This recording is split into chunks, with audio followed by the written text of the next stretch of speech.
கலைஞானி கமல்ஹாசன் நூலின் முதற்படியை பெற்றுக்கொள்கிறார். இந்த சிறுகதைகள் தொகுப்பு வெளியீட்டு விழா நிகழ்வுக்கு தமிழ் அன்பர்களை நான் அன்போடு வரவேற்கிறேன். 40 சிறுகதைகள் கொண்ட தொகுப்பு அந்த நூல். அக்டோபர் 10 கலைஞர் அவர்களால் வெளியிடப்படுகிற நூல் இதுதான். 40 கதைகள் கொண்ட இந்த நூல் 388 பக்கங்கள் கொண்டது. இந்த நூலின் வெளியீட்டு விழா அக்டோபர் 10 சனிக்கிழமை மாலை 6 மணிக்கு நிகழவிருக்கிறது. 20 வயது இளைஞர்கள் யுவதிகள் வரை இந்த சிறுகதைகளை வாழ்வின் பல்வேறு நிலைகளில் வாசித்தும் நேசித்தும் இருக்கிறார்கள். அதற்காக நான் பெருமை உறுகிறேன். இந்த வாசிப்பு கலாச்சாரத்தை மீட்டெடுக்கிற திருப்பணியை இந்த சிறுகதைகள் செய்திருப்பது குறித்து நான் பெருமையை அடைகிறேன்.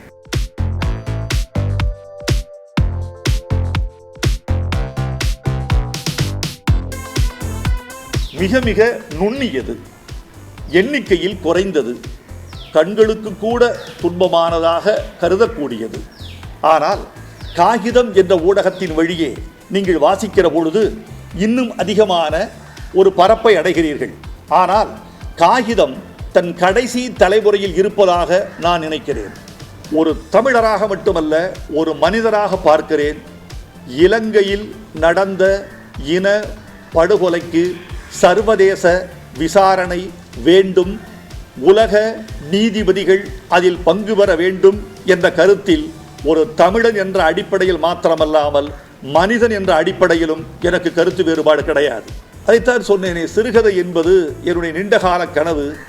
இந்த பிரம்மாஸ்திரத்தை பின்னாளில் பயன்படுத்திக் கொள்ளலாமே என்று நினைத்தேன். இப்போது நான் பயன்படுத்தி இருக்கிறேன். நல்ல வேளை நான் வெற்றி பெற்றதற்காக சொன்னதற்கு நன்றி. இந்த புத்தகத்துக்கு விலை என்ன நினைச்சிருக்கீங்க? இந்த கலைஞர் வெளியிடுவது எவ்வளவு பெருமையாக இருக்குது? என்னுடைய நூல்கள் அனைத்தையும் பெரும்பாலும் கலைஞர் அவர்கள் தான் வெளியிட்டிருக்கிறார்கள்.